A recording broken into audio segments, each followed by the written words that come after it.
the feature. So the feature basically, it allows us to route customers to the best suited users based on the skills that you can assign to your agents. So the aim of this is to get the lead addressed by the right people in your team and to keep the customers happy and improve that relationship that Richard was talking about before. So just carry on through here. So what are the benefits of outbound skill-based routing? The idea is it's going to make your life easier. As an admin, instead of having to create multiple campaigns, multiple lists, you can consolidate those campaigns and lists into lesser.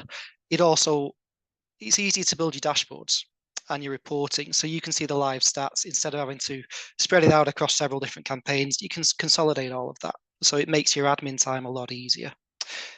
Based on that, it will also help to reduce your human error.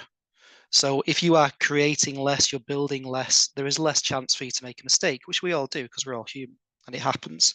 At the same time, having those less campaigns and those fewer number of lists allow the agents to focus on what they need to do. They need to log into the one campaign and they will get the calls that they need. Instead of asking them to log into a different campaign for an hour, move over here, move over there, it's better to let them focus, just let them log on and concentrate on the one campaign. And the overall goal is to improve your customer relationships, as Richard was saying.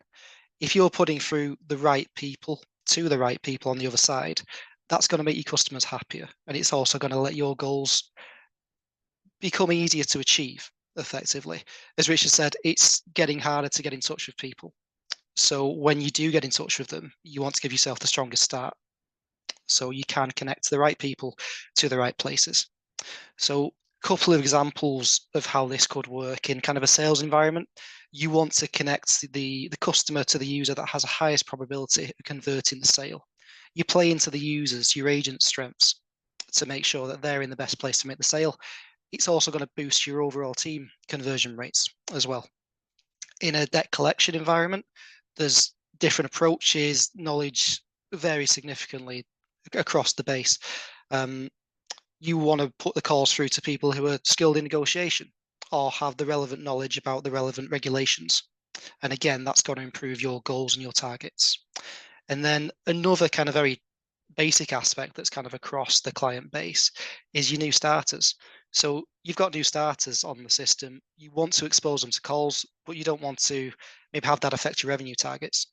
So using this, you can assign skills to established users and make sure that they are keeping on the phones, they are getting more calls through to them, while at the same time still exposing your new starters to calls and allowing them to grow as well. So how does it work? On the Max contact system, you can now create skill groups, which are a combination of individual skills, which you can assign to users. Okay, and those skills could be they are proficient in certain features, certain product knowledge, and they may have regulation knowledge that you need to focus on a certain call. Little diagram here, but essentially you assign the skills to the agents. You also assign the skills to the data that you import as well. And when the calls are made, the system will match the agent, the correct agent, with the correct customer. So I have a little bit of a demo to work through, which is on our demo platform. Here we go. So I'm just going to kind of take you through it and show you how to set this up and how kind of straightforward it is and what we can do with the system. So on our demo system, and in the future on your systems, we have a new option here for outbound skills. So this is where you create the skills for your users to use. So if I jump to a tab that I've opened earlier, you can see here we've got some sample skills already. And there is very little to the skill itself. It's literally just a skill name and a description. That's all you would need. If I was to create a new one, I can go up here and give it a skill. So your skills will vary depending on what kind of industry you're in. If I was to put one, again, just looking around myself, I'm an Apple guy. I like my iPhone. So as a user, I would have the Apple skill.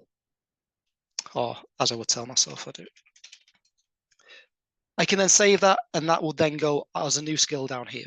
Now, at the moment, it's not been added to any groups. So a group is a collection of skills that we would assign to your data or to your agent as well. The tab up here is your skill groups. And from here, if I click on a group, So product knowledge, for example, I can then add in any of the skills that I've created. Once you do this, this does not require a save. This is live and effective straight away. Agents don't have to log out of campaigns. It's good to go straight away. So once you've got those skills and those collection of skills, how do you assign those to the actual users that you have? So there's a couple of different ways we can do it.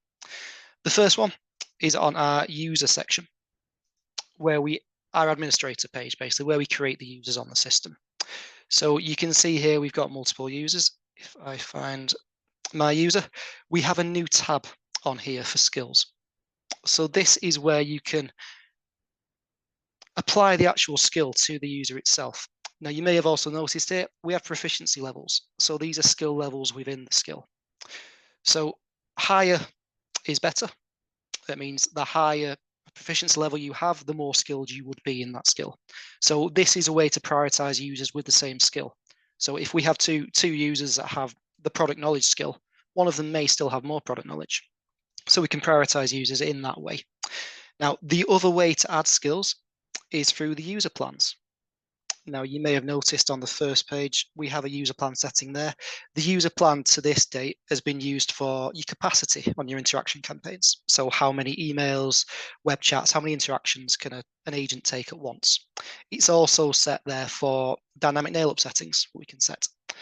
But we have added the availability of user skills as well. So this is in the settings and on your plans page. On the user plans, as well as the settings I've just mentioned, you've also got the ability to add skills and add proficiencies there as well. If a user does use that plan, they would inherit the skills. So you can see here the guide example skill and the debt collection skill I have inherited from the user plan. So it's an easier way to add skills en masse to different users. And then if you need to make any dynamic changes, you can add the individual skills as well, if you want to. Okay, so now the skills are assigned to our users. How do we add those to actual imports? So the data that you import. We've added basically one setting. So it's very simple, very easy to use. And it's on the import page. On your second page with your main settings, we have a new skill group icon or drop down where you can assign a skill group to the data you import, which means once that data is imported, all the skills within that group are applied to that data. And that's effectively it. That's how you would add your skill groups to your data. The rest of the import process is as normal. And we can also do this on the API imports as well, using the template mapping page. So the last bit of the demo I have is effectively, once the data is in and it's being called, it's being matched to the correct individuals. So you've got the best chance of making that sale, making that conversion, your target. What we can also do, and a new feature we've added, is on the result code section. So on the result codes, at the end of a call, when you disposition the call, obviously your result codes have different criteria. So do they recall? Do they not recall? What kind of status do we apply to the call?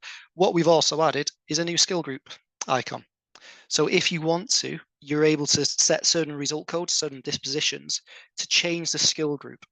So as an example, if a sale has been made, you may then switch that skill to an aftercare skill.